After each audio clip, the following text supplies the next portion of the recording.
Shalom saudara, edisi Voice of Pentecost kali ini kita akan membahas mengenai proses menjadi murid. Sebagian besar dari kita pernah mengenyam pendidikan sebagai seorang murid. Siapa sih seorang murid itu? Ia adalah seseorang yang memiliki komitmen, kerendahan hati, dan keinginan yang kuat dalam dirinya untuk selalu belajar dan menyelesaikan tugasnya. Nah, seorang murid membutuhkan guru yang mampu menuntun dan mengajarnya, sampai murid itu menjadi ahli di bidangnya dan bisa menduplikasi apa yang pernah dibuat oleh sang guru. Tuhan Yesus ialah sang guru agung. Ia memerintahkan murid-muridnya untuk pergi ke segala bangsa, guna memberitakan Injil dan memuridkan orang-orang yang belum diselamatkan. Sebagai pengikut Tuhan, kita juga termasuk murid-muridnya yang bertugas melanjutkan pemberitaan Injil, menyebarkan kebenaran firman Tuhan untuk menuntaskan amanat agung. Memang tidaklah mudah dalam mengerjakan pemberitaan Injil. Maka dari itu, para murid memerlukan bantuan Roh Kudus untuk dapat menyampaikan pesan dengan hikmat. Roh Kudus akan menolong sehingga hal yang sulit itu dapat dikerjakan dengan baik. Sebelum mengutus para murid, Yesus memanggil orang-orang untuk dimuridkan sebagai proses persiapan. Mereka diberi pengajaran untuk dapat mengenal Tuhan dan kerajaan-Nya. Ada 3 hal yang perlu dilakukan untuk memastikan bahwa murid-murid siap melakukan tugas penting ini. Langkah pertama ialah mau menerima panggilan dan mengikuti Yesus. Siapa sajakah yang dapat menerima panggilan untuk mengikuti Yesus? Yaitu orang-orang yang berasal dari berbagai latar belakang berbeda, dipanggil untuk menjadi pengikut Tuhan Yesus, diperlengkapi dengan firman, dan diberi kuasa untuk melakukan tugas penyelamatan. Banyak orang muda yang beranggapan bahwa menjadi murid adalah sesuatu yang membosankan, karena banyak menekankan hal-hal batiniah mereka. Pandangan itu tidak tepat, karena menjadi murid Kristus adalah kehidupan yang penuh gairah kudus yang akan membawa kepada kepuasan dan kebahagiaan. Yohanes 8 ayat 34 berkata, "Sesungguhnya orang yang berbuat dosa ialah hamba dosa." Dosa mengikat manusia dan membuat orang melakukan hal-hal buruk dan salah berulang-ulang sampai menjadi kebiasaan berdosa. Sebagai murid yang menerima panggilan, kita perlu memiliki kebiasaan baru yang menyenangkan hati sang guru. Untuk mengubah kebiasaan lama menjadi baru, diperlukan proses yang disebut pemuritan. Pemuritan akan membawa kebiasaan baru dalam kehidupan orang-orang yang melakukannya. Tujuan Yesus memuridkan ialah agar para murid siap melakukan tugas yang besar, yaitu pemberitaan kasih Tuhan yang menyelamatkan manusia dari dosa. Salah satu aspek penting yang perlu dimiliki oleh seorang murid adalah memperbesar kapasitas manusia rohnya. Yang kedua ialah murid bersedia untuk diajar. Untuk mengalami perubahan hidup dari manusia lama menjadi manusia baru, murid-murid perlu firman Tuhan yang disampaikan terus-menerus sampai mereka memiliki kerelaan hati untuk mau berubah, diajar, dan taat melakukan perintah Tuhan. Sikap inilah yang sangat diperlukan pada diri seorang murid. Karena tanpa hati yang mau diajar, orang akan terus-menerus mengalami pergumulan dalam batinnya ketika menerima firman. Kita belajar dari Simon Petrus. Ia adalah seorang nelayan. Tuhan Yesus berkata bahwa Simon Petrus akan dijadikan penjala manusia. Seorang nelayan menjadi seorang rasul, ini merupakan suatu lompatan yang sangat besar. Apa yang menjadikan Petrus bisa mengalami perubahan sebesar itu? Jawabannya adalah hati yang taat, mau belajar, dan diajar oleh kebenaran firman Tuhan yang didengarnya. Dalam pengiringannya bersama Yesus, sedikit demi sedikit terjadi perubahan dalam diri Simon Petrus. Firman Tuhan berkuasa mengubah hidup manusia dengan catatan orang tersebut membuka hatinya untuk mau diajar dan taat. Hal ketiga yang perlu dilakukan oleh seorang murid ialah bergantung sepenuhnya kepada Roh Kudus. Ini adalah aspek paling penting yang Tuhan Yesus ajarkan kepada murid-murid. Ia menjalani kehidupan yang sangat bergantung kepada Roh Kudus. Ia memerlukan pelatihan dan praktek dalam kehidupan sehari-hari. Dalam Kisah Para Rasul 1 ayat 8 berkata, "Tetapi kamu akan menerima kuasa kalau Roh Kudus turun ke atas kamu, dan kamu akan menjadi saksiku di Yerusalem dan di seluruh Yudea dan Samaria dan sampai ke ujung bumi." Murid-murid diajar mengenai mujizat, melihat Yesus melakukan mujizat, dan akhirnya mempraktekkan mujizat kepada orang yang membutuhkan. Inilah teladan yang Tuhan ajarkan untuk generasi saat ini. Dengan perkembangan informasi yang mudah diakses, generasi saat ini lebih suka melihat dan mencari figur-figur yang dapat mereka ikuti sesuai dengan keinginan mereka sendiri, yang belum tentu sesuai dengan kebenaran firman Allah. Seringkali hal ini mengakibatkan murid dengan mudah meninggalkan pemimpinnya. Hal ini merupakan salah satu wujud perubahan pada generasi ini. Itulah mengapa kita sebagai murid Kristus perlu memiliki keteguhan hati untuk mau dimuridkan dan mengerjakan proses pemuritan itu sendiri. Perlu tuntunan Roh Kudus untuk kita memilih pemimpin atau figur teladan yang sesuai dengan karakter Yesus. Dan untuk para mentor, tetap semangat dan terus membangun diri agar melahirkan murid-murid yang siap menyelesaikan amanat agung. Untuk penjelasan lebih lengkap dari tim teologi kami, silahkan klik link yang ada di atas atau scan QR Code yang tersedia. Tuhan Yesus memberkati. Shalom, selamat pagi. Apa kabarnya? Kenapa demennya duduknya di belakang ya? Ini bangkunya depan kosong-kosong semua loh. Ada gak yang mau maju lagi ke depan gitu? Kalau di belakang tuh kan gak enak liatnya, enakan ke depan. Kita percaya Tuhan Yesus baik, amin. Kalau kita boleh ada sampai pagi ini, boleh ada di bulan ini, pertolongan Tuhan tidak pernah terlambat buat saudara dan saya. Amin. Kalau doanya belum dijawab, kita percaya Tuhan akan menjawab doanya. Adakah yang baru pertama kali hadir? Yang baru pertama kali? Jiwa baru ada? Jiwa baru? Ibu baru pertama kali? Oh, jemaat setia, sudah kadaluarsa ya? Enggak ya? Kita percaya, wah ada Oma Meli, puji Tuhan. Ini Oma yang selalu menjadi sahabat saya. Tuhan Yesus baik ya, semuanya dalam keadaan luar biasa. Mari kita berdoa. Bapa, kami tahu Tuhan, nafas kami adalah milik-Mu, kesehatan kami adalah milik-Mu. Kalau kami boleh ada sampai pagi ini, kami percaya Engkau adalah segalanya buat kami. Terima kasih Bapa.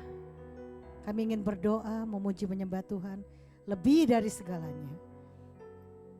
Engkau yang layak terima pujian kami. Terima kasih untuk hadirat-Mu, untuk kebaikan-Mu yang tidak pernah habis-habisnya dalam hidup kami. Kami siap memuji menyembah Tuhan lebih dari segalanya. Yang siap boleh sama-sama katakan amin. Kita percaya Tuhan Yesus baik buat saudara dan saya, amin. Karya terbesar dalam hidupku, pengorbananmu yang selamatkanku. Engkaulah harta yang tak ternilai, yang ku miliki dan ku hargai. Yesus, Engkau ku kagumi. Karya terbesar dalam hidupku, pengorbananmu yang selamatkanku. Engkaulah harta yang tak ternilai, yang ku miliki dan ku hargai. Yesus, Engkau ku kagumi. Katakan kasih yang terindah, kasih yang terindah, hati yang mulia, hanya ku temukan di dalam-Mu, Yesusku. Pujian dari hatiku selalu di setiap waktuku, tiada pernah berubah kasih-Mu. Ayo angkat tangan kita katakan, karya terbesar dalam hidupku,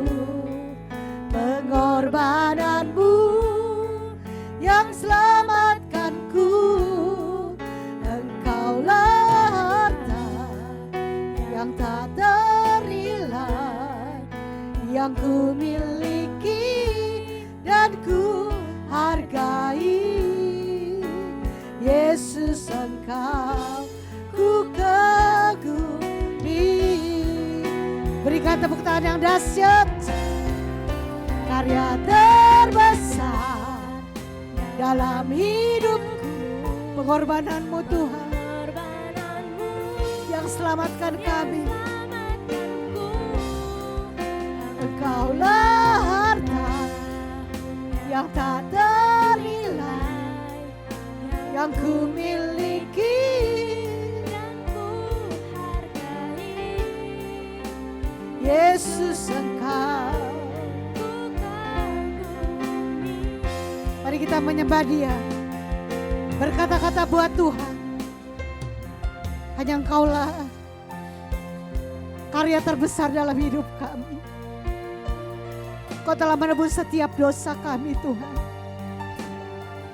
Pengorbananmu besar di kayu salib. Kami tidak pernah bisa membalas kebaikanmu Tuhan. Kalau kami boleh ada sampai pagi ini, kami boleh datang dalam hadirat-Mu. Karena ada karya-Mu yang terbesar dalam hidup kami. Mari mulai sembah Dia, berbahasa roh. Korapa karala pante karala ba. Angkat doa, angkat pujian, angkat penyembahan saudara. Jesus, Jesus, Kau melawat setiap kami. 2-3 orang berkumpul, Tuhan Yesus hadir. Buka hati saudara, bebaskan roh saudara, menyembah Tuhan lebih dari segalanya.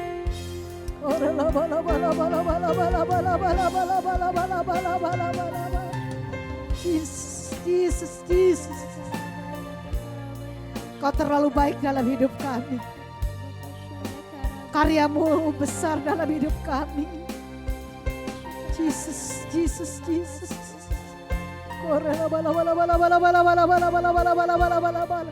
Yang lemah Kau kuatkan Tuhan. Yang berbeban berat Kau berikan pengharapan yang baru. Yang sakit Kau telah sembuhkan. Yang miskin Kau perkaya. Apapun masalah kami, bagi Tuhan tidak pernah ada yang mustahil. Kau sanggup melakukan segala yang terbaik dalam hidup kami.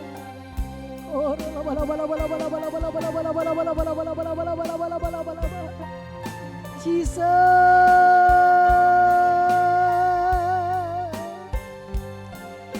Thank you Lord Jesus. Thank you Lord Jesus. Mari kita bangkit berdiri. Katakan karya terbesar. Karya terbesar dalam hidupku, pengorbananmu yang selamatkanku. Engkaulah harta yang tak ternilai, yang ku miliki dan ku hargai. Yesus, Engkau ku kagumi.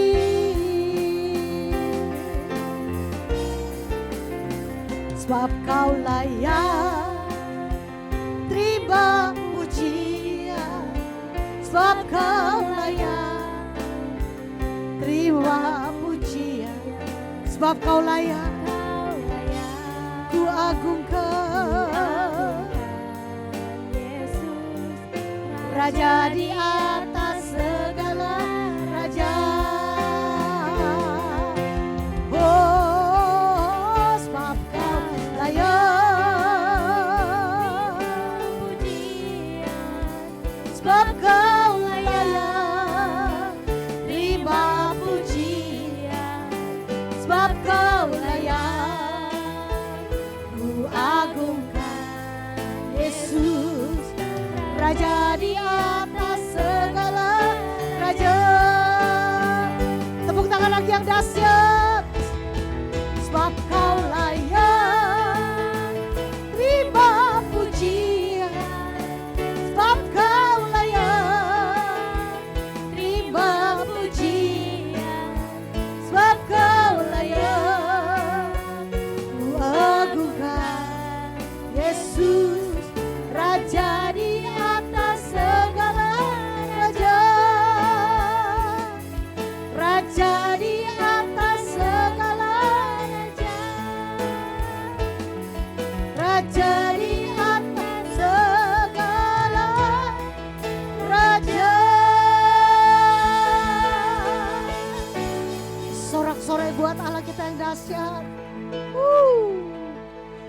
percaya 2-3 orang berkumpul Kau hadir Tuhan.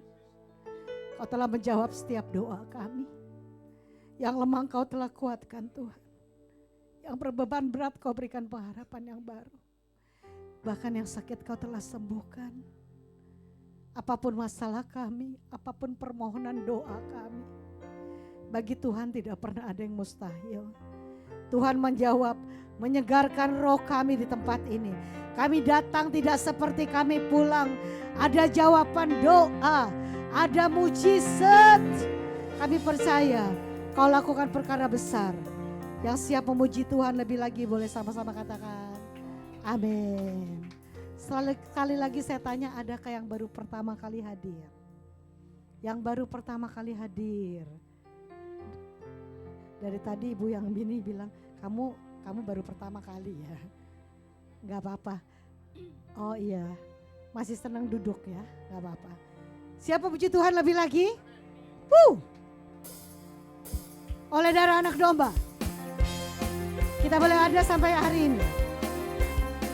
Dia Allah yang dahsyat, Dia Allah yang ajaib. Bersama katakan, sekarang telah tiba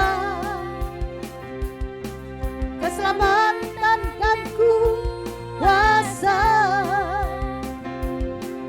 dan pemerintahan kuasanya Dia, karena telah dilemparkannya para pendakwa kita. Sekarang telah tiba keselamatan dan kuasa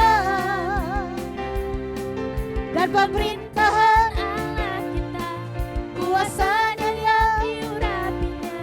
karena telah dilemparkannya para pendakwa kita. Lambaikan tangannya. Oleh darah anak domba, oleh kesaksian kita, katakan iblis telah dikalahkan. Dikalahkan, kuasanya dihancurkan. Oleh darah anak domba, oleh darah anak domba, oleh kesaksian kita, iblis telah dikalahkan. Kuasanya dihancurkan oleh darah anak domba. Lebih lagi, oleh darah anak domba, oleh kesaksian kita, iblis telah dikalahkan. Kuasanya dihancurkan oleh darah anak domba, oleh darah, oleh darah anak, oleh darah anak domba. Tepuk tangannya lagi yang luar biasa. Ini adalah umat yang lebih daripada pemenang. Kami katakan saudara, haleluya. Kibarkanlah panjinya, Yesus Raja segala raja. Haleluya. Bangkit gerejanya. Bangkitlah gerejanya. Kita lebih dari pemenang. Haleluya. Kibarkanlah panjinya, Yesus Raja segala raja. Haleluya. Haleluya. Bangkit gerejanya. Kita lebih dari pemenang. Kita percaya ini adalah umat-umat yang lebih daripada pemenang. Terima kasih Tuhan, Kau telah bangkit buat hidup kami. Lebih dari pemenang dalam segala Katakan iblislah dikalahkan oleh kuasa darahnya. Jika Allah di pihak kita, siapa dapat melawan? Kita lebih dari pemenang. lihat kiri kanan saudara. Lebih dari pemenang dalam skala perkara. Iblislah dikalahkan Iblis telah dikalahkan oleh kuasa darahnya. jika Allah Allah di pihak kita, siapa dapat melawan? kita lebih Kita lebih dari pemenang. Haleluya. Kibarkanlah panjinya, Yesus Raja segala raja. Haleluya. Bangkitlah gerejanya, kita lebih dari pemenang. Haleluya. Kibarkanlah panjinya, Yesus Raja segala raja. Haleluya. Bangkitlah gerejanya, kita lebih dari pemenang. kamu Kamu lebih dari pemenang. saya.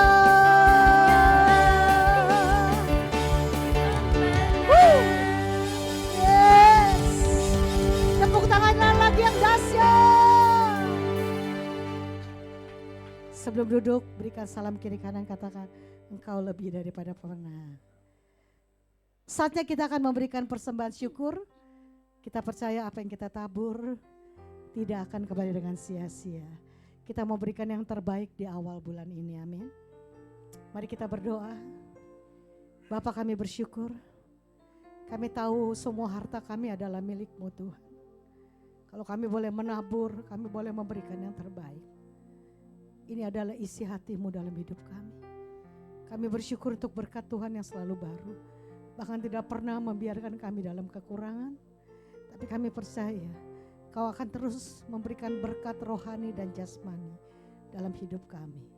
Yang siap memberi boleh sama-sama katakan amin.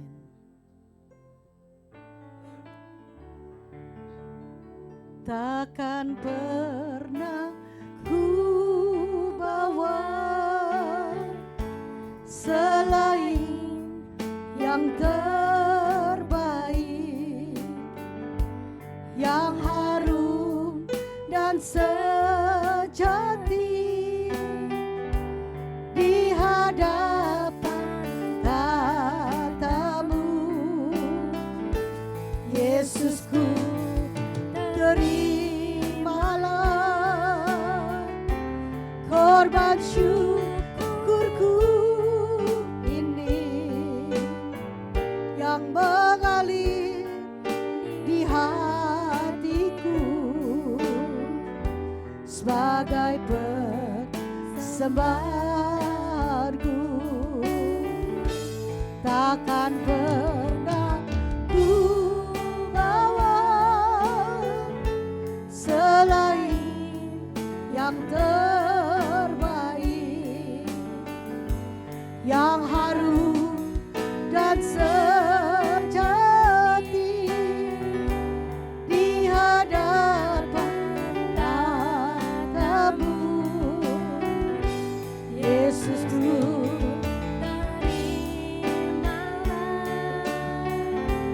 korban syukurku ini yang mengalir di hatiku sebagai persembahanku.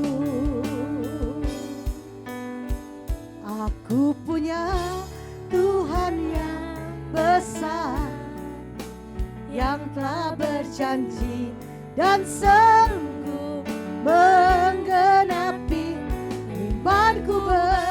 Bersepakat percaya kuasanya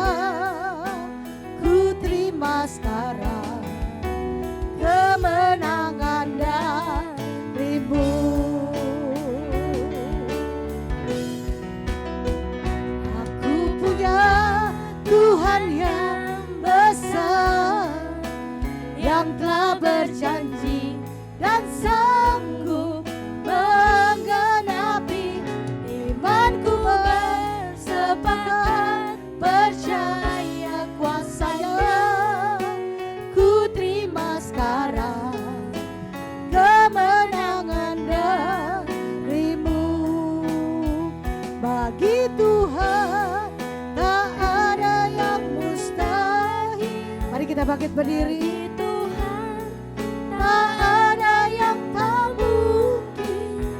Mujizatnya disediakan bagiku. Ku diangkat dan dipulihkannya. Bagi Tuhan Tak ada yang mustahil. Bagi Tuhan tak ada yang tak mungkin. Mujizatnya disediakan bagiku. Ku diangkat dan dipulihkannya. Ku diangkat dan dipulihkannya. Ku diangkat dan dipulihkannya.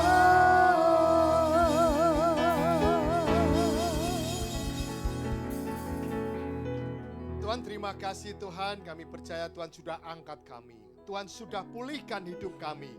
Dari setiap apa yang masalah yang kami hadapi Tuhan Yesus. Kami tahu bahwa Tuhan sudah berjanji dan Tuhan pasti akan tepati.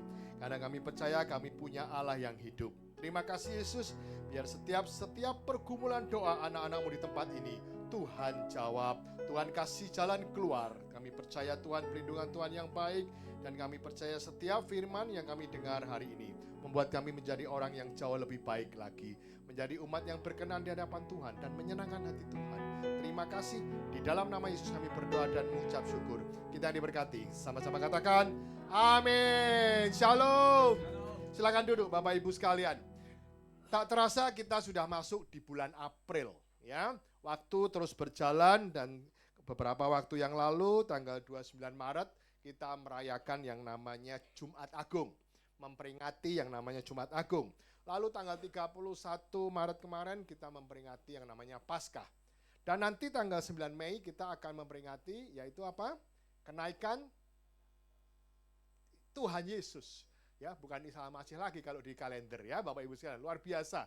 Kita diberkati ya, kalau dulu di kalender selalu tertulis apa? Kenaikan Isa Masih. Tapi saya lihat di tahun ini kalendernya kenaikan Tuhan Yesus. Wow, luar biasa Bapak Ibu sekalian.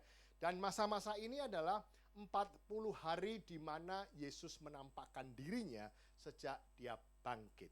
Ya, Bapak Ibu sekalian, dalam 40 hari ini banyak sekali kejadian. Ya, tentunya Bapak Ibu nanti bisa baca di kitab dari Matius sampai Yohanes. Mereka menceritakan tentang pertemuan Tuhan Yesus kepada murid-muridnya. Ya, ini adalah hal yang menunjukkan bahwa Yesus itu hidup.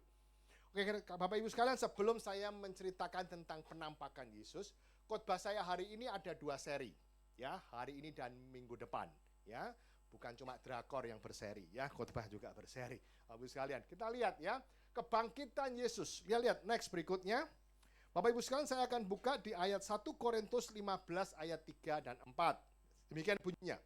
Sebab sangat penting telah kusampaikan kepadamu, yaitu apa yang telah kuterima sendiri. Ialah bahwa Kristus telah mati karena dosa-dosa kita.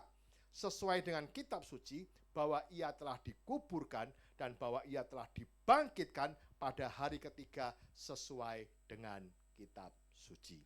Jadi Bapak Ibu sekalian, kita tahu bahwa Yesus Kristus itu bangkit dari kematian dan sebelumnya dia harus mati karena dosa-dosa kita. Jadi saya akan percepat Bapak Ibu sekalian makna kebangkitan Kristus sebelum saya masuk tentang penampakan Yesus kepada murid-muridnya. Kalau kita mengerti makna kebangkitan Kristus, Bapak Ibu sekalian, yang pertama, Kristus itu mati karena dosa-dosa kita. Ya, Roma 6 ayat 23 jelas dikatakan, sebab upah dosa ialah maut. Tetapi karunia Allah ialah hidup yang kekal dalam Kristus Yesus Tuhan kita. Bapak Ibu sekalian, di sini katakan upah dosa adalah maut. Setiap kita begitu bayi brojol lahir itu sudah membawa dosa. Makanya bayi itu kalau lahir pasti nangis, betul ya? Ada nggak ketemu bayi lahir langsung senyum-senyum gitu, peringas-peringis? Nggak ada ya. Selalu dia memberikan ekspresi menangis. Tentu apa? Namanya masuk dalam dunia, hidup dalam dunia mungkin dia merasa tidak mudah. Tapi saya percaya Bapak Ibu sekalian bahwa di dalam kita tentunya Tuhan pasti akan pulihkan segala sesuatunya. Jadi jelas sekali dikatakan upah dosa adalah maut. Itu yang pertama. Ya, yang kedua, mengembalikan kemuliaan Allah. Kita lihat Roma 3 ayat 23 sampai 24. Ya, ini secara cepat saya akan jelaskan tentang kebangkitan Kristus. Roma 3 ayat 23-24 demikian bunyinya. Karena semua orang telah berbuat dosa dan telah kehilangan kemuliaan Allah, dan oleh kasih karunia telah dibenarkan dengan cuma-cuma karena penebusan dalam Kristus Yesus. Tadi dikatakan upah dosa adalah maut. Dan karena semua orang sudah berbuat dosa, dia kehilangan kemuliaan Allah. Artinya apa? Kita ini diciptakan serupa dengan gambar Kristus. Kita ini diciptakan seidentik dengan Yesus, dengan Kristus. Tapi oleh karena dosa, kemuliaan itu hilang. Ngerti Bapak Ibu sekalian? Jadi apa? Hubungan kita dengan Tuhan itu terputus oleh karena dosa. Dan ini yang dikatakan apa? Tuhan mati di kayu salib, menebus dosa kita, supaya mengembalikan kemuliaan Allah dalam hidupmu. Dalam hidup kita semua. Ini Bapak Ibu sekalian. Secara singkat saya akan jelaskan. Kenapa? Bahwa karena berbuat dosa itu hilang. Dan berikutnya, bagaimana cara Allah mengembalikan kemuliaannya? Di 2 Korintus 5 ayat 21, dia yang tidak mengenal dosa, telah dibuatnya menjadi dosa karena kita, supaya dalam dia kita dibenarkan oleh Allah. Bapak Ibu sekalian, ini sesuatu yang makna dari kematian dan kebangkitan Yesus. Yesus itu Allah yang 100% manusia. Bahwa apa? Dia dibuat dosa dan akhirnya apa? Yang tidak mengenal dosa, dibuatnya dosa supaya kita dibenarkan. Nah Bapak Ibu sekalian, saya kemarin juga sampaikan, saya percaya Yesus pada waktu disalib dia tidak akan mati. Mau dipukulin sampai seberapa pun tidak akan mati. Ya, saya katakan Yesus tidak pernah diambil nyawanya, tapi dia menyerahkan nyawanya. Kepada Bapak-bapak, kepadamulah aku serahkan nyawaku. Namanya orang mati aja dia bisa bangkitkan kok. Apakah dengan hanya pukulan cambuk seperti itu dia akan mati? Tidak.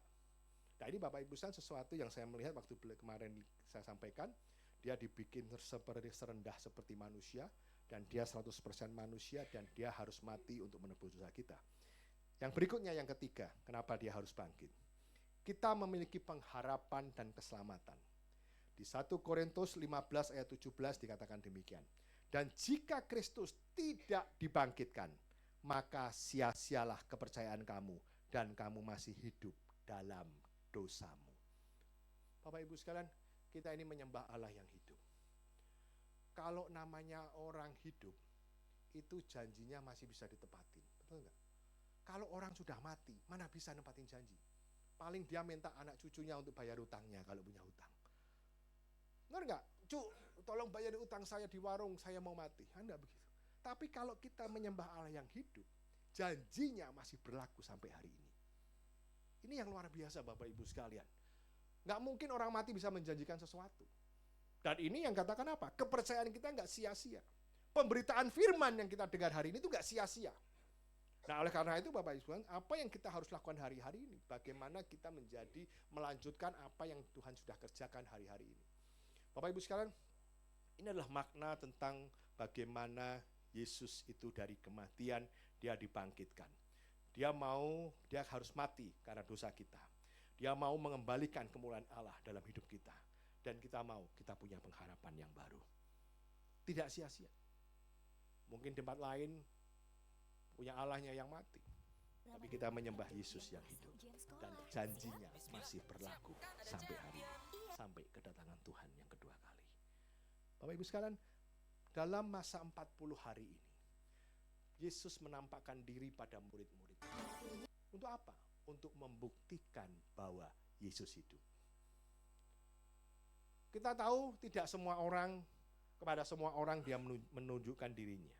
Tapi dalam kisah yang saya akan mau sampaikan di sini, paling tidak ada 4 kisah yang Bapak Ibu mungkin sering kali dengar. Tolong multimedia. Lihat, yang pertama itu bagaimana Yesus menampakkan diri kepada Maria Magdalena. Berikutnya, bagaimana Yesus menampakkan diri kepada muridnya selama perjalanan ke Emmaus. Lalu bagaimana Yesus menampakkan diri kepada muridnya, termasuk Thomas yang tidak percaya. Berikutnya Yesus menampakkan diri di Danau Galilea. Bagaimana terjadi mujizat menangkap ikan yang sangat banyak. Bapak Ibu sekalian, masih banyak cerita-cerita yang di Alkitab yang akan ditulis setiap penulis yang ada. Tapi kita lihat, kalau kita mau melihat semuanya secara keseluruhan, engkau tidak bisa ambil hanya dalam satu kitab.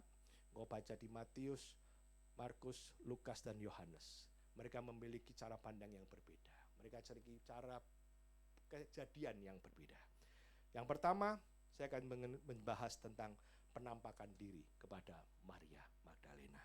Bapak Ibu sekalian, kalau kita melihat di ayat dikatakan Maria Magdalena, di Markus 16 ayat 19. Bapak Ibu tentu bertanya-tanya, siapa sih Maria Magdalena? Kenapa dia begitu spesial pada waktu itu? Markus 6 ayat 9 dikatakan demikian. Setelah Yesus bangkit pagi-pagi pada hari pertama minggu itu, ia mula-mula menampakkan dirinya kepada Maria Magdalena. Daripadanya Yesus pernah mengusir 7 setan. Jadi Bapak Ibu sekalian, kalau kita ngomong Maria Magdalena, di situ dikatakan apa? Pagi-pagi. Bahkan ayat di kitab sebelumnya dikatakan pagi-pagi sebelum matahari terbit. Pagi-pagi masih gelap. Artinya apa? Matahari belum keluar, dia sudah mulai keluar. Maria Magdalena sudah mulai berjalan ke kubur Yesus. Dia mau melihat Yesus. Bapak Ibu sekalian, ini bisa menjadikan kehidupan kita sebagai orang Kristen. Pagi-pagi pada waktu kita bangun, kita duduk di hadirat Tuhan. Kita cari Tuhan. Ini yang Tuhan mau. Cari Tuhan. Mungkin murid-muridnya pada waktu itu Petrus dan lainnya masih tertidur. Tapi Maria Magdalena dengan pagi-pagi benar, dia mau berkunjung ke tempat Yesus. Bapak Ibu sekalian, kalau kita ngomong Maria Magdalena, tentu ada sesuatu yang spesial. Kenapa Tuhan harus menunjukkan hidupnya dalam menampakkan dirinya kepada dia. Bapak Ibu sekalian, mungkin kita sering melihat, siapa sih Maria Magdalena?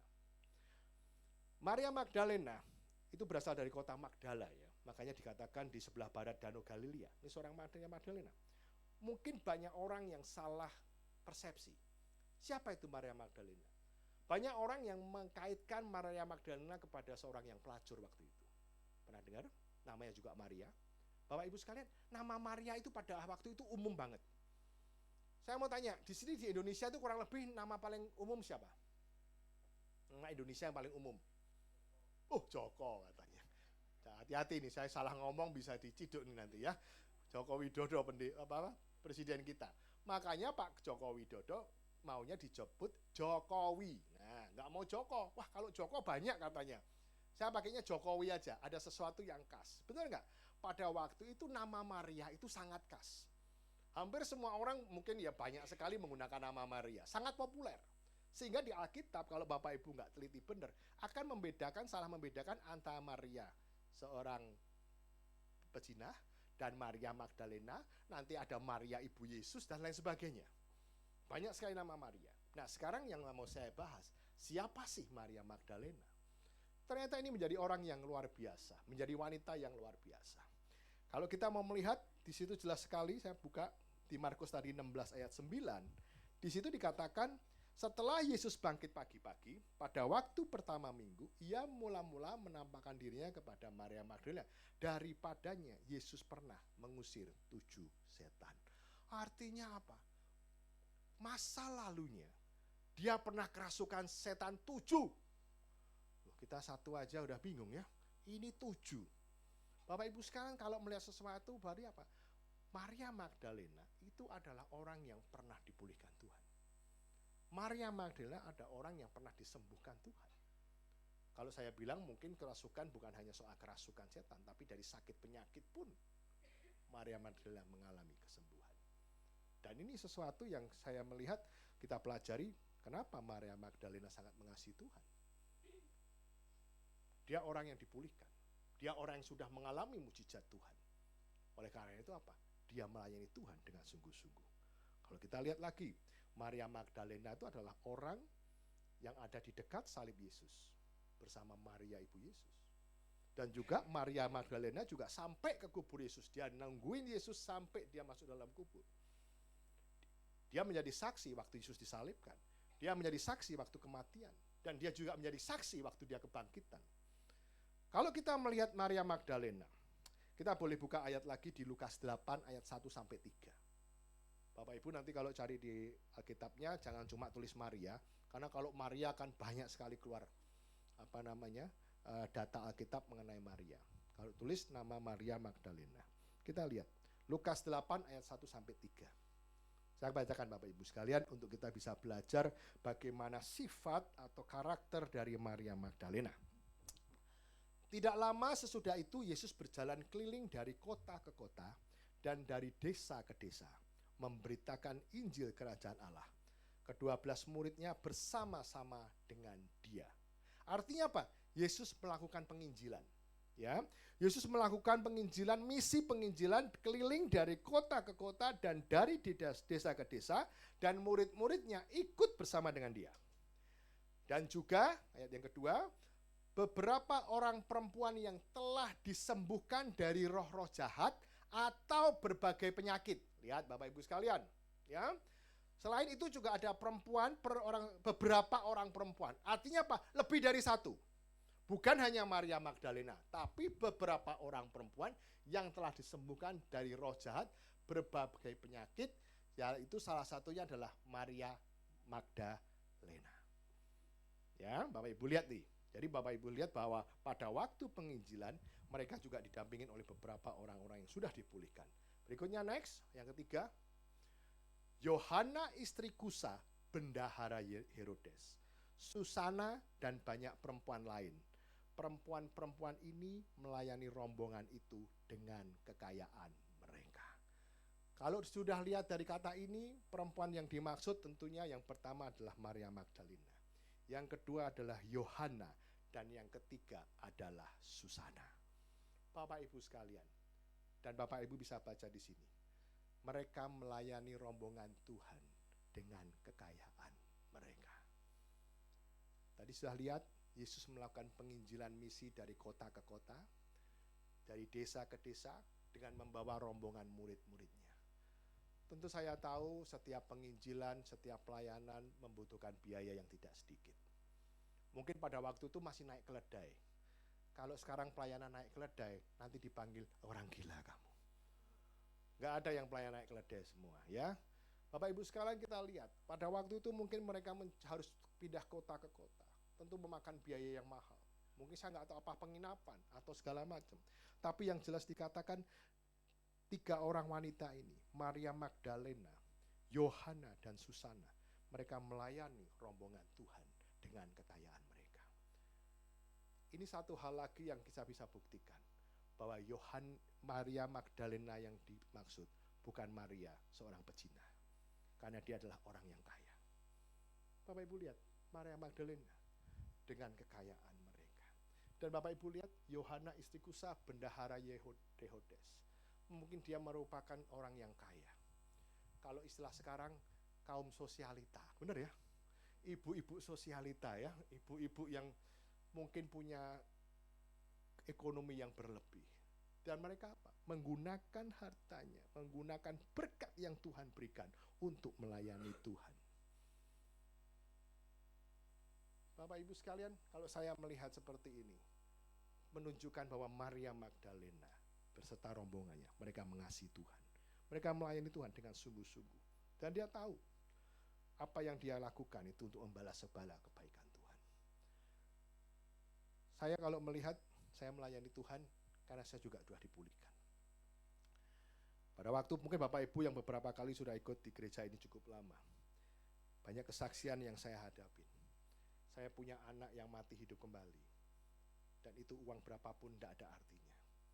Oleh karena saya mengalami pemulihan, mujizat Tuhan, saya melayani Tuhan sampai hari ini. Bukan karena uang, tapi saya mau melayani Tuhan, membalas kebaikan Tuhan yang saya tidak pernah bisa balas. Bapak Ibu sekalian, Maria Magdalena sudah dibebaskan dari 7 roh jahat. Dan dia mengalami pemulihan. Dia mengalami mujizat Tuhan yang dia rasakan. Oleh karena itu, dia melayani pekerjaan Tuhan. Tuhan melakukan misi penginjilan dari desa ke desa, dari ke kota dengan rombongannya, dan wanita-wanita ini melayani dengan hartanya. Bapak Ibu sekalian, Ini sesuatu yang luar biasa. Hari-hari ini, apa yang kita miliki semuanya punya Tuhan. Kalau engkau mau dipercaya hal yang besar, Tuhan akan percayakan engkau. Hal yang kecil, Tuhan akan percayakan engkau dengan hal yang jauh lebih besar lagi. Pakai semua yang kau miliki untuk kemuliaan Tuhan. Kita tahu Bapak Ibu saya percaya, apa yang saya kerjakan hari-hari tidak pernah bisa membalas kebaikan Tuhan. Oleh karena itu, saya mau belajar seperti Maria Magdalena. Dengan apa yang Tuhan percayakan dari saya mau melayani Tuhan. Karena saya sudah merasakan apa yang Tuhan sudah kerjakan dalam hidup saya, dalam keluarga saya. Dan inilah orang yang mau pertama kali Tuhan temui. Seperti Yesus menampakkan diri pada Maria Magdalena. Pada waktu pagi hari, dia mau ketemu Tuhan. Murid-murid Tuhan melihat kosong. Maria Magdalena tetap tinggal dalam kubur Yesus. Dan dua malaikat ketemu, menemui Yesus. Bahkan Yesus sendiri menemui Maria Magdalena secara pribadi. Dan itulah orang yang pertama Tuhan temukan. Bapak Ibu sekalian, dalam kisah Maria Magdalena, kita mau belajar bagaimana apa yang dia sudah kerjakan, apa yang dia lakukan untuk pekerjaan Tuhan, tidak pernah sia-sia. Dan semuanya Tuhan hargai. Kisah yang berikutnya, yang kedua, adalah perjalanan menampakkan diri di jalan ke Emmaus. Bapak Ibu sekalian, ini ada pasal yang cukup panjang. Di Lukas 24 ayat 13 sampai 35. Bapak Ibu boleh baca, tapi saya akan pengen bacakan, tapi cukup panjang, nggak apa-apa ya. Waktu kita masih panjang, masih 3 jam lagi. Haleluya. Mana tadi? Lukas 24 ayat pertama. Saya bacakan. Coba Bapak Ibu mengerti apa yang terjadi pada waktu Yesus menampakkan murid kepada murid-muridnya di Emmaus. Tetapi pagi-pagi benar, pada hari pertama minggu itu, mereka pergi ke kubur membawa rempah-rempah yang disediakan. Lukas 24 ya.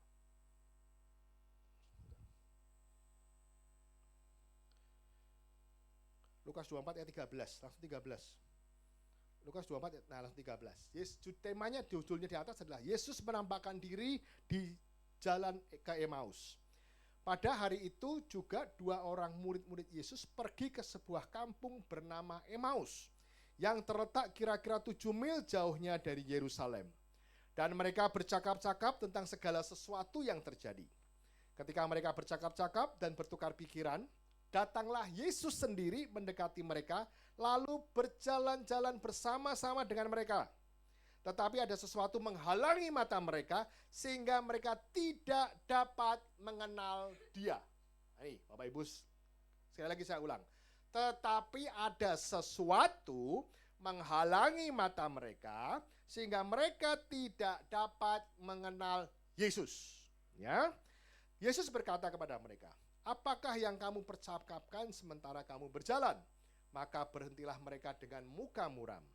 Seorang dari mereka bersama Klepos menjawabnya, adakah engkau satu-satunya orang asing di Yerusalem yang tidak tahu apa yang terjadi di situ pada hari-hari belakangan ini? Katanya kepada mereka, apakah itu? Jawab mereka, apa yang terjadi dengan Yesus orang Nazaret? Dia adalah seorang nabi yang berkuasa dalam pekerjaan dan perkataan di hadapan Allah dan di depan seluruh bangsa kami. Tetapi imam-imam kepala dan pemimpin-pemimpin kami telah menyerahkan dia untuk dihukum mati dan mereka menyalibkannya. Padahal kami dahulu mengharapkan bahwa dialah yang datang untuk membebaskan bangsa Israel. Sekali lagi Bapak Ibu dengar.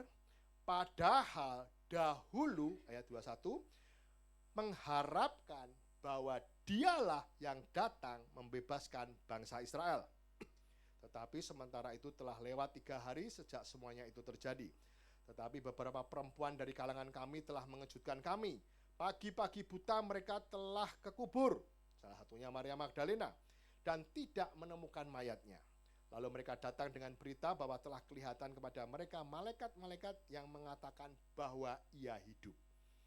Dan beberapa teman-teman kami telah pergi ke kubur dan mendapati bahwa memang benar dikatakan perempuan-perempuan itu, tetapi dia tidak mereka lihat. Lalu ia berkata kepada mereka, ianya Yesus, ia besar, hai kamu orang-orang bodoh, betapa lambannya hatimu, sehingga kamu tidak percaya segala sesuatu yang telah dikatakan para nabi. Bukankah Mesias harus menderita semuanya itu untuk masuk dalam kemuliaannya? Ayat 27, tetapi ia menjelaskan kepada mereka apa yang tertulis tentang dia dan seluruh kitab, mulai dari kitab Musa dan segala kitab Nabi. Mereka mendekati kampung yang mereka tuju, lalu ia berbuat-buat seolah-olah hendak meneruskan perjalanan, tetapi sangat mendesak katanya, tinggallah bersama-sama dengan kami, sebab hari telah menjelang malam dan matahari hampir terbenam.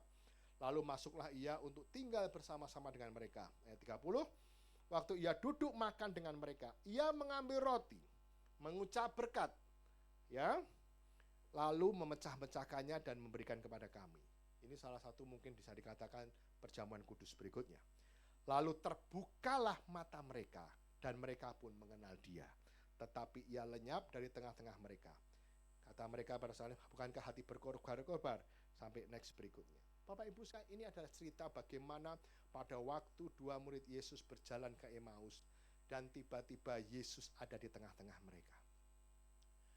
Dan dikatakan apa? Mata mereka tidak melihat. Dikatakan apa? Ada selubung yang menutupi mata mereka. Saya kasih kesaksian Bapak Ibu sekalian. Beberapa tahun yang lalu, mungkin tahun 2010-2011, saya pernah mengalami masalah yang sangat berat. Ya, 2010 saya belum mengembalakan di tempat ini, mulai 2011-2012. Lalu saya aktif dalam kelompok sel. Pada waktu itu, saya menangis di hadapan Tuhan. Tuhan, aku punya masalah yang berat. Saya sempat kurus, ya, sempat kurus. Bahkan baju saya itu sekarang kalau saya pakaikan ke anak saya itu cukup. Saya pernah bilang nama saya Kevin, Kev, berarti papa dulu sekurus kamu. Sekarang gemuk lagi ya, sudah sukacita lagi. Bapak Ibu sekalian, pada waktu itu saya berdoa sama Tuhan, Tuhan ini berat sekali percobaan yang saya hadapi.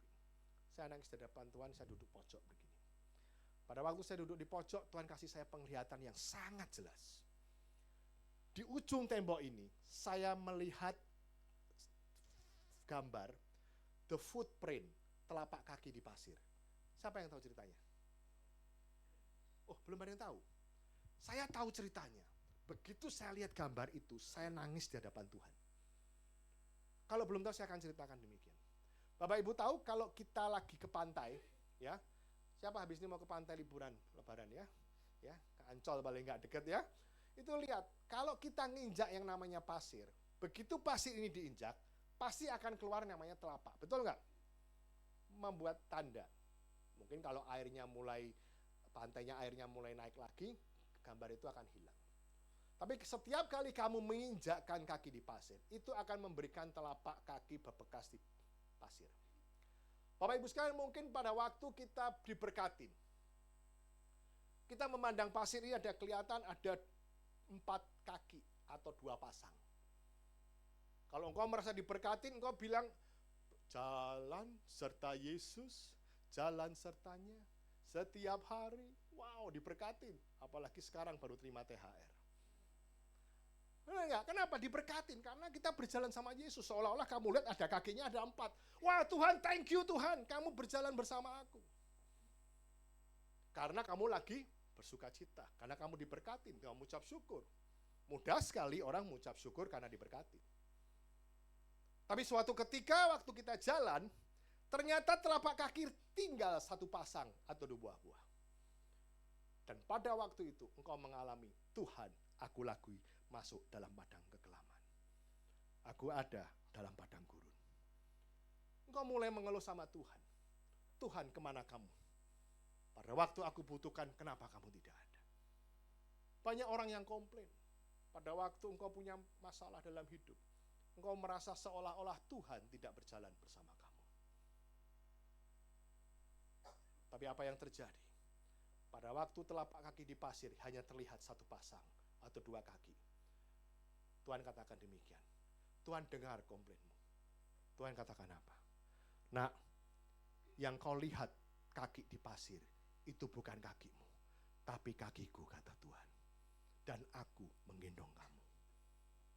Bapak Ibu sekalian, waktu saya melihat cerita itu, saya nangis di hadapan Tuhan.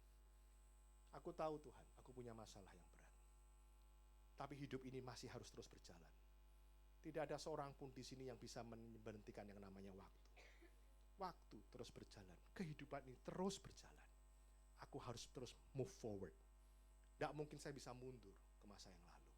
Saya harus jalan masa depan. Selama aku tidak bisa berjalan, Tuhan gendong aku untuk terus menghadapi hari-hari ke depan. Bapak Ibu sekalian, waktu saya lihat itu saya minta ampun sama Tuhan. Tuhan, aku minta ampun. Aku lupa, mataku tertutup kalau aku tidak menyadari bahwa Engkau selalu berjalan bersama aku. Bapak Ibu sekalian, kalau engkau punya masalah dalam hidup, Tuhan tidak pernah tinggalkan kamu. Tuhan selalu berjalan bersama engkau. Kalau engkau nggak sanggup berjalan, Tuhan akan gendong kamu untuk menghadapi masa ke depan. Jangan pernah salahkan Tuhan. Tuhan tidak pernah tinggalkan kamu kok. Mungkin malah kita harus introspeksi hidup kita. Apakah kita yang tinggalkan Tuhan? Apakah kita berusaha untuk melakukan sendiri dengan kekuatan kita? Apakah ada mata kita yang tertutup, dibutakan oleh keadaan ekonomi, dibutakan oleh keadaan dunia? Yang mungkin apa? Wah, membuat aku tidak bisa Tuhan, tekanan berat. Saya nggak tahu apa yang menjadi masalah hidupmu. Tapi dari pelajaran kita boleh melihat, jangan butakan matamu. Tuhan itu selalu berjalan bersama engkau. Aku tahu Tuhan tidak selalu menjanjikan bahwa langit itu selalu biru. Tuhan tidak pernah menjanjikan bahwa jalan itu selalu rata. Tapi yang Tuhan janjikan bahwa Tuhan akan menyertai.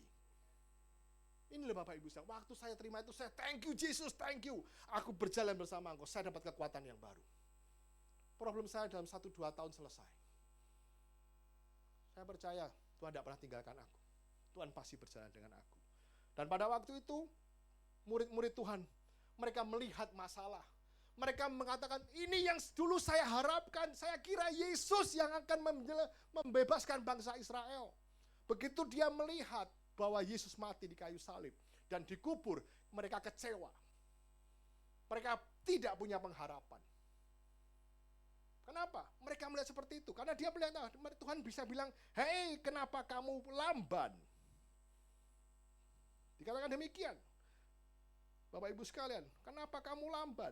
Bahkan Yesus katakan apa? Hei kamu orang bodoh, ayat 25. Betapa lambannya hatimu, sehingga kamu tidak percaya segala sesuatunya.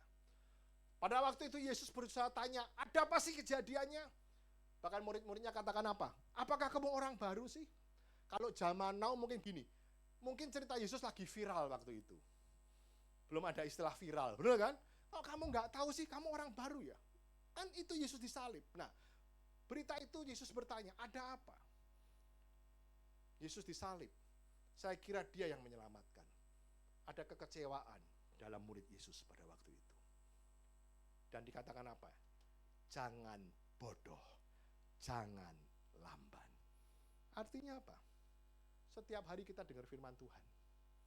Setiap minggu dengar firman Tuhan. Bahkan dikatakan, para nabi-nabi sudah memprediksi bahwa apa? Bukankah Mesias harus mati, menderita untuk masuk dalam kemuliaan? Bahwa rencana bahwa Yesus di kayu salib, mati dan bangkit, itu sudah dinubuatkan bertahun-tahun sebelumnya. Sudah dalam rencana Allah, bukan baru-baru ini. Bapak Ibu sekalian, kalau setiap hari kita dengar firman Tuhan, dan kamu masih merasa tidak punya pengharapan, mungkin Tuhan bisa ketemu, hei kamu bodoh, betapa lamban hatimu. Bapak Ibu sekalian, ini sesuatu yang hari ini kita mau belajar. Bagaimana Yesus menampakkan diri pada murid-muridnya yang kehilangan semangat. Kan kita tahu bahwa Yesus kita bangkit. Ada hari esok. Sebab dia bangkit, hidup. Ada hari esok, sebab dia hidup, ku tak gentar, karena ku tahu dia pegang hari esok. Hidup jadi berarti sebab Yesus hidup. Wow, ini, jadi jangan takut. Ya, dan apa yang dilakukan? Diminta Yesus tinggal bersama-sama dengan mereka. Dan pada waktu ayat 30, pada waktu ia duduk makan dengan mereka, ia mengambil roti, mengucap berkat, lalu memecah-mecahkannya pada mereka. Ketika itu terbukalah mata mereka. Bapak Ibu sekalian, mata kita seringkali tertutup oleh kasih karunia, oleh karena apa? mereka dunia ini yang membuat kita tidak ingat bahwa Tuhan itu sudah membuat kita ada sampai hari ini. Dikatakan apa Bapak Ibu sekalian? Kita harus percaya rencana Tuhan. Dengan perjamuan kudus, kita tidak hanya mengingat kebaikan Tuhan, tapi di sini dikatakan dengan perjamuan kudus diharapkan mata yang terselubung Tuhan bukakan. Kalau engkau enggak lihat sadar kebaikan Tuhan, biar hari ini kita juga akan menerima perjamuan kudus. Seperti tadi dikatakan, dia memecah-mecahkan roti dan kita akan diberkati. Bapak Ibu sekalian, dalam dua kisah ini yang saya sampaikan hari ini, ada banyak pelajaran yang kita bisa terima. Dari seorang Maria Magdalena, bagaimana dia sudah mengalami pemulihan, dia sudah diberkati Tuhan, diusir 7 setan, dan dengan kekayaannya dia melayani Tuhan. Wanita-wanita yang dipercaya, wanita-wanita yang memberikan hatinya untuk Tuhan. Bahkan dia cinta Tuhan. Pagi-pagi benar dia yang orang pertama kali ketemu Tuhan. Biar ini menjadi kehidupan kita. Pagi hari kita ketemu Tuhan. Ambil waktu untuk doa pada Tuhan. Seperti Maria. Bahkan Tuhan ketemu dia yang pertama kali. Dia yang menyaksikan, mendampingi Yesus waktu dia disalib. Mendampingi Yesus waktu dia ada di salib dan dikuburkan. Dan dia juga yang pertama mengunjungi kubur Yesus. Dan yang kedua, belajar dari murid Yesus di Emmaus. Mungkin mata kita tertutup akan berkat Tuhan. Mata kita seringkali tertutup oleh karena keadaan dunia. Ekonomi yang mungkin sangat berat membuat kita tidak melihat kebaikan Tuhan. Mungkin karena apa? Keindahan dunia yang membuat kita lupa bahwa Tuhan yang kasih. Kalau hidup ini kita masih ada sampai hari ini, semuanya karena Tuhan. Mungkin kita lupa. Kalau kau mengalami masalah, kau merasa komplain sama Tuhan. Kenapa engkau enggak berjalan bersama aku? Tapi dari kesaksian saya, kita mau lihat Tuhan selalu berada bersama dengan kita. Cuma kita enggak sadar dan mata kita tertutup. Biar hari ini, sekali lagi, kita menerima perjamuan kudus. Ayo, kita introspeksi hidup ini. Pernah seringkali kita mengeluh sama Tuhan. Kita enggak puas dengan apa yang Tuhan lakukan dalam hidup ini. Tapi saya percaya setiap kita pasti punya tanggung jawab yang berbeda. Setiap kita punya rancangan Tuhan yang berbeda. Tidak ada satupun, mungkin satu orang pun yang memiliki rancangan Tuhan yang sama. Kalau engkau dipercaya hal yang kecil, setialah. Dan Tuhan akan mempercayakan engkau dengan hal yang lebih besar lagi. Kalau engkau harus dimulai latihan hidup ini untuk terus bagaimana cara kita melayani Tuhan sesuai dengan talenta yang Tuhan berikan. Hari ini kita akan menerima perjamuan kudus. Sekali lagi, kita tengok hati kita. Apakah kita layak untuk Tuhan ketemu kita? Apakah layak Tuhan menampakkan diri dalam kehidupan kita? Kalau kita masih penuh dosa, minta ampun sama Tuhan. Selalu ada pengampunan. Bapak Ibu sekalian, ayo kita masuk perjamuan kudus, kita boleh merenung. Kalau selama ini engkau komplain sama Tuhan, engkau menyalahkan Tuhan, engkau tidak lihat bahwa Tuhan selalu beserta karena matamu tertutup. Biar melalui perjamuan suci hari ini, dengan roti yang dipecah-pecahkan, matamu boleh terbuka. Kau boleh melihat kebaikan Tuhan. Kau boleh mengerti rencana Tuhan ke depan. Mungkin hari ini mungkin kau belum merasakannya. Tapi saya percaya janji Tuhan jauh lebih baik dari rencanamu. Dan saya percaya janji Tuhan pasti digenapin karena Yesus hidup. Mari kita renung sebentar. Dan saya minta untuk pelayan Tuhan untuk maju ke depan.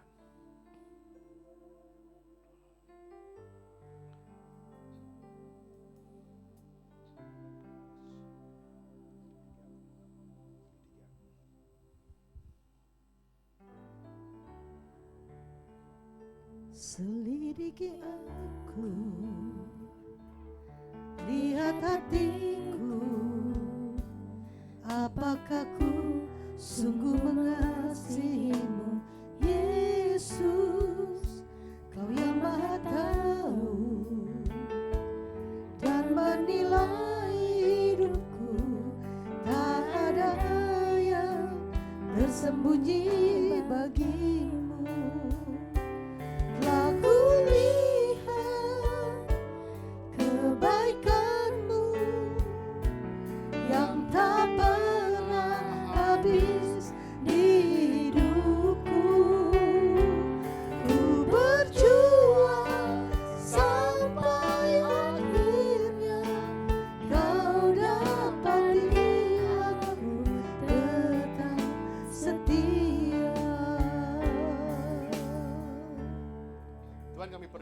untuk roti dan anggur ini.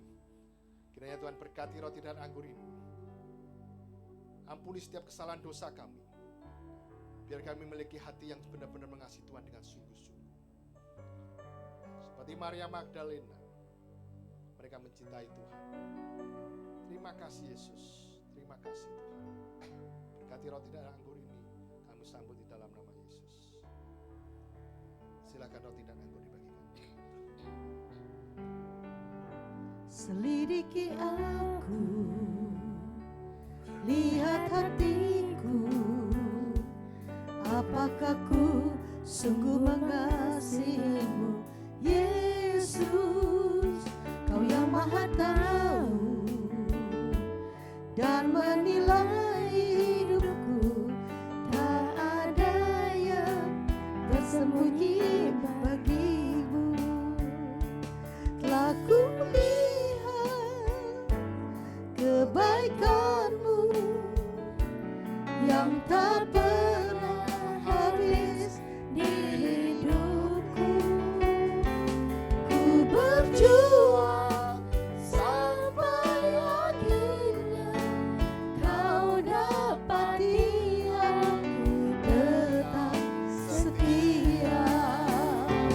Telah kulihat kebaikanmu yang tak pernah habis di hidupku.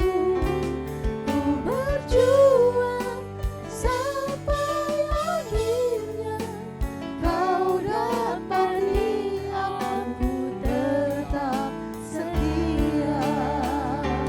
Telah kulihat kebaikanmu yang tak pernah habis di hidupku. Ku berjuang sampai akhirnya kau dapati aku tetap setia. Kau dapati aku tetap setia. Kau dapati aku tetap setia. Bapak Ibu yang kasih Tuhan, saya undang untuk bangkit berdiri.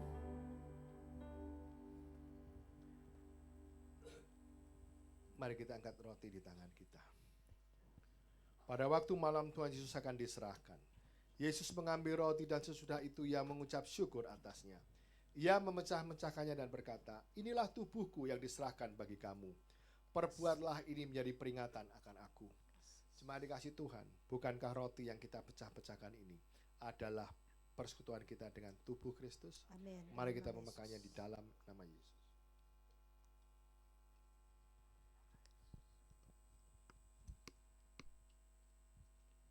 Thank you Jesus. Terima kasih.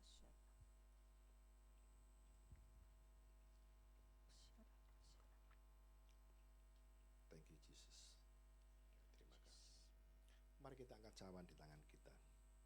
Demikian juga dibuatnya dengan cawan sesudah makan dan berkata, cawan ini adalah perjanjian baru yang dimeteraikan oleh darahku. Perbuatlah ini setiap kali kamu meminumnya menjadi peringatan akan aku. Saudara dikasih Tuhan, bukankah cawan yang atasnya kita ucapkan syukur adalah persekutuan kita dengan darah Yesus? Amin. Mari kita meminumnya di dalam nama Yesus. Kasih ucapan syukur. Yes, thank you Jesus. Thank you Jesus. Terima kasih Tuhan, kami bersyukur Tuhan. Terima kasih, terima kasih. Kami bersyukur, terima kasih. Kami bersyukur, terima kasih.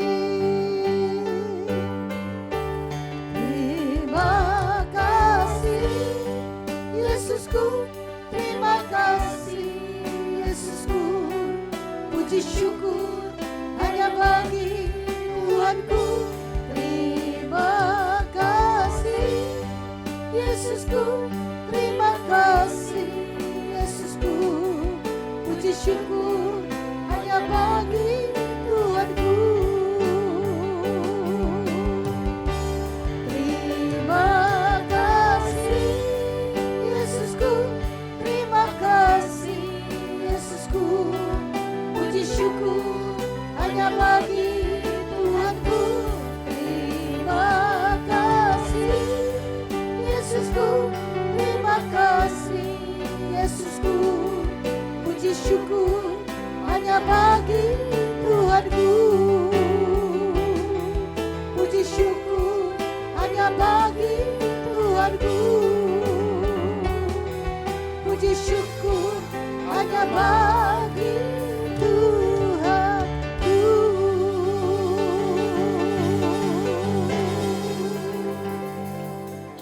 Tuhan hanya bagimu Tuhan.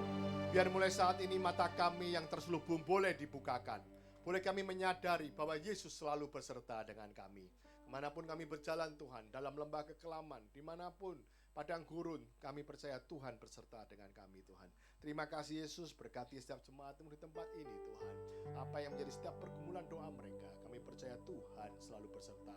Dan Tuhan akan janji Tuhan, ya dan amin. Terima kasih Yesus. Hanya di dalam nama Yesus kami berdoa dan mengucapkan syukur. Haleluya, amin. Silakan duduk Bapak Ibu sekalian. Saya akan berdoa untuk yang berulang tahun di bulan April. Ada?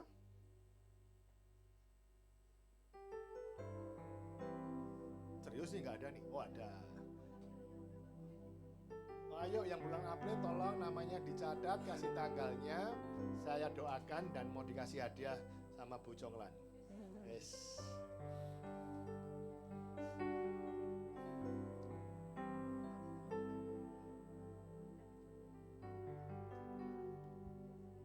Ya, saya doakan setiap awal bulan ya, walaupun belum awal bulan ya. Ya.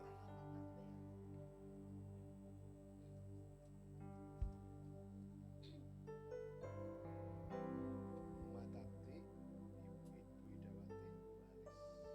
Ayo, kita doakan Bapak Ibu sekalian adalah dalam keluarga kita berdoa. Tuhan, kami mengucap syukur sekali lagi kami melihat mujizat Tuhan. Bahwa Tuhan sudah bangkit 40 hari dalam penampakan Yesus ini sebelum kau kembali ke surga. Kami berdoa Tuhan untuk saudara-saudara kami yang berulang tahun di bulan April Tuhan. Kau berdoa untuk Ibu Tati Tuhan. Kau berdoa untuk Ibu Idawati. Kau berdoa untuk Ibu Aris Tuhan. Berkati mereka berlimpah-limpah Tuhan. Penyertaan Tuhan yang baik. Berikan masa depan yang baik. Menjadi wanita yang perkasa. Menjadi ibu yang baik. Menjadi mamah yang baik. Dan menjadi istri yang baik. Terima kasih Yesus, apapun yang dia kerjakan Tuhan buat berhasil. Keluar masuknya dilindungi Tuhan. Tidak ada mara bahaya, sakit, penyakit yang dapat datang dalam kehidupannya Tuhan Yesus. Terima kasih, panjangkan umurnya untuk terus dapat melayani Tuhan dimanapun dia ditempatkan. Dalam keluarga, anak cucu, lingkungan, pekerjaan, apapun yang dia ditempatkan, semuanya menjadi saksi Tuhan dan dapat menjadi terang. Terima kasih Yesus, kami serahkan kehidupan 3 wanita ini Tuhan dalam tangan Tuhan. Biar mereka menjadi wanita-wanita yang melayani Tuhan dan rombongannya. Terima kasih, hanya di dalam nama Yesus kami berdoa dan mengucapkan syukur. Haleluya, amin. Happy birthday to you. Happy birthday to you. Happy birthday, happy birthday, happy birthday to you. Umur panjang di tangan kanan, di tangan kirinya kejayaan dan kehormatan sampai selamanya, sampai selamanya, sampai selamanya. Kelihatannya anak-anak sudah siap. Silakan masuk anak-anak. Oh, monggo. Panggilin. Kita mau berdoa buat anak-anak ya.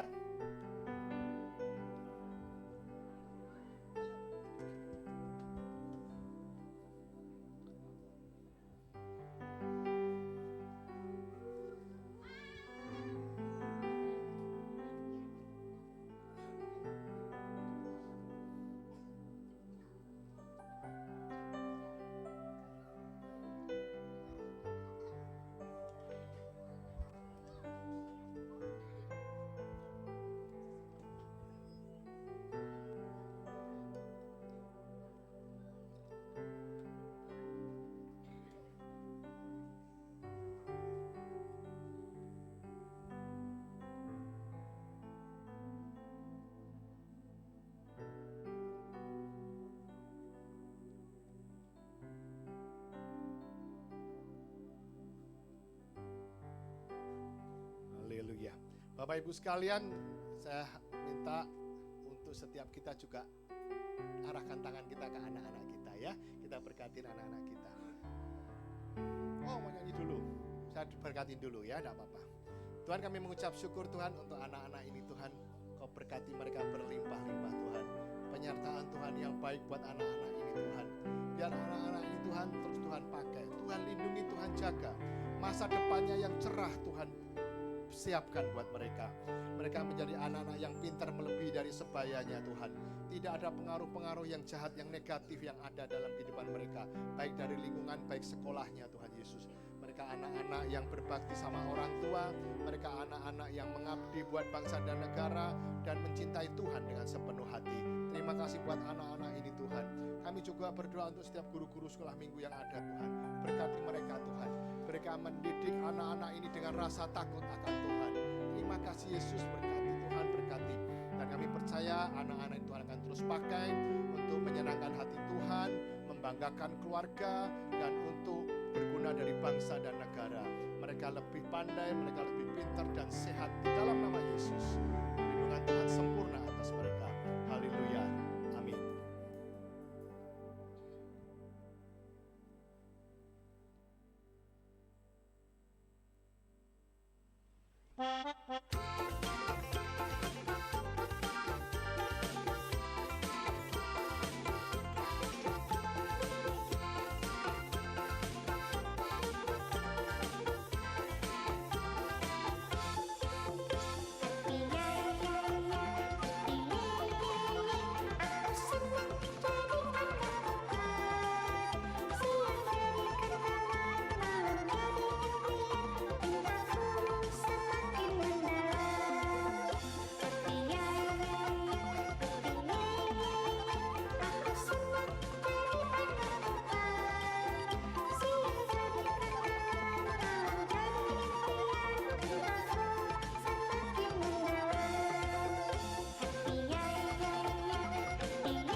Saya akan berdoa untuk Bapak Ibu sekalian. Ayo. Tuhan, terima kasih untuk berkat yang Tuhan berikan. Kami percaya bahwa semuanya adalah milik Tuhan. Dan kami percaya Tuhan Yesus bahwa berkat adalah Tuhan yang kasih. Dan setiap apa yang kami miliki adalah sebagian adalah milik Tuhan. Terima kasih Tuhan, kami siap untuk menabur untuk pekerjaan Tuhan. Berkati setiap jemaat-Mu yang menabur berlipat kali ganda Tuhan. Kami percaya Tuhan, kami itu akan diberkati berlimpah-limpah.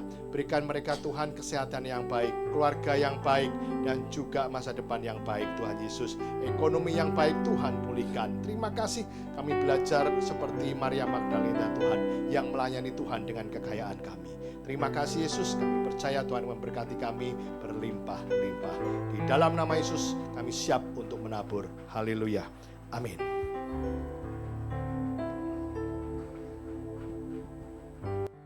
Takkan pernah ku bawa selain yang terbaik, yang harum dan sejati di hadapan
Shalom Bapak Ibu sekalian, kita diberkati ya dengan firman Tuhan hari ini. Sebelum kita doa berkat dan pulang, kita minta waktu sebentar. Oh ya, sebelumnya saya mau tanya, Bapak, Ibu, Oma, Opa yang baru pertama kali hadir boleh angkat tangan? Yang baru pertama kali hadir. Oma Tati boleh minta nomornya enggak? Ya baik, puji Tuhan. Mari kita masuk dalam kegiatan kita sepekan. Setiap hari Minggu kegiatan kita adalah ibadah raya 2 kali. Jam 8 dan jam 10. Juga disertai dengan sekolah minggu. Juga jam 8 dan jam 10. Jadi Bapak Ibu, Oma Opa yang punya anak cucu yang masih kecil, jangan khawatir terganggu. Bawa serta. Terus sekolah minggu ada di balai warga di sebelah. Kemudian hari Minggu juga jam 12.30 kita ada ibadah youth. Jadi anak-anak kita yang sudah berusia dewasa, mari kita bawa supaya dari muda dia sudah mengenal Tuhan lebih sungguh. UMAS kita laksanakan setiap hari Rabu jam 10. Mari Oma Opa bergabung di ibadah UMAS setiap hari Rabu jam 10. Puji Tuhan. Ibadah kul di gereja kita 2 kali ya. Ibadah kul hari Kamis jam 19 dan hari Jumat jam 19. Mari Bapak Ibu yang belum tergabung dalam kul silahkan bergabung. Di kul kita bisa sharing firman Tuhan. Mungkin ada yang tadi dijelaskan oleh Bapak Gembala kita belum nangkep, bisa ditanyakan di kul. Kita bisa sharing. Setiap Jumat juga untuk anak-anak youth juga ada ibadah saat teduh. Adanya di unit ya di sebelah. Silahkan anak-anak muda bergabung dalam saat teduh setiap hari Jumat. Begitu juga di doa pagi setiap hari Sabtu, hari libur. Mari jam 6 kita bergabung di doa pagi. Bagi Bapak Ibu yang belum pegang KKJ, mau pegang KKJ silahkan dan hubungi pengerja di belakang. Bapak Ibu yang membutuhkan pelayanan baptisan air, juga penyerahan anak, saya lihat kemarin ada anak, silahkan hubungin pengerja atau nomor telepon. Di belakang juga ada form konseling, form doa. Jadi bagi Bapak Ibu yang punya pergumulan atau ingin konseling, silahkan mengisi form dan serahkan kepada pengerja. Bapak Ibu juga bisa mengikuti sosial media kita di alamat tersebut, supaya kita dapat tahu informasi-informasi tentang kegiatan kita. Jangan lupa like and subscribe ya. Oke, sudah. Terima kasih. Kita akhiri ibadah kita. Kami undang Bapak Ibu, Oma Opa bangkit berdiri.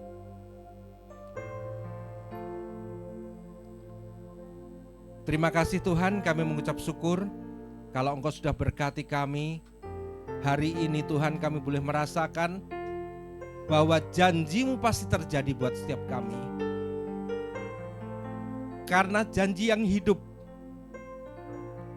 Orang yang sudah mati tidak akan bisa menepati janji, tapi Engkau hidup. Engkau pasti menepati janji-Mu. Terima kasih untuk jaminan dari Tuhan. Terima kasih Tuhan, Engkau memberkati Pak Hari Tuhan, yang hari ini sudah memberkati kami dengan firman Tuhan. Berkati kesehatan Pak Hari, Ibu Devi dan anak-anaknya Tuhan berkati. Berkati juga pelayanannya dimanapun Engkau menyertai hamba-Mu melayani dimanapun. Tuhan berkati berlimpah-limpah. Berkati usahanya, berkati juga kesehatannya. Begitu juga Tuhan kami mau berdoa untuk gembala pembina kami Tuhan, Pak Niko beserta stafnya, Pak Kiki beserta stafnya Tuhan. Mari Engkau memberkati mereka berlimpah-limpah. Berkati pelayanannya, berkati beri visi-visi baru, supaya di dalam wadah ini Tuhan, kami boleh makin hari makin dekat kepadamu. Kami juga mau berdoa buat pemimpin bangsa dan negara kami Tuhan, Presiden, Wakil Presiden. Tuhan berikan roh takut akan Tuhan, supaya di dalam negara ini kami boleh leluasa untuk menyembah Engkau, beribadah kepadamu. Terima kasih Tuhan. Kami juga berdoa untuk semua pengerja yang hari ini sudah ambil bagian dalam pelayanan. Tuhan berkati berlimpah-limpah. Tak lupa kami juga berdoa buat seluruh jemaat Tuhan.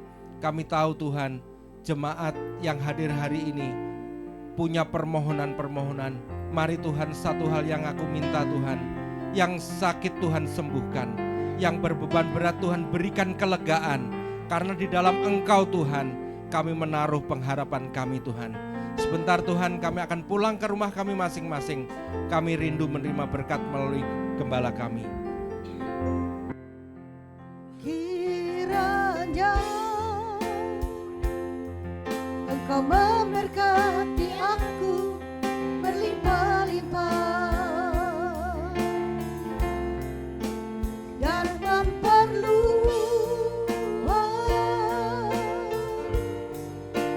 daerahku,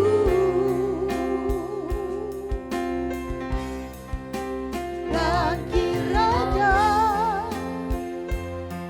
tangan-Mu menyertai aku dan melindungi aku daripada malapetaka,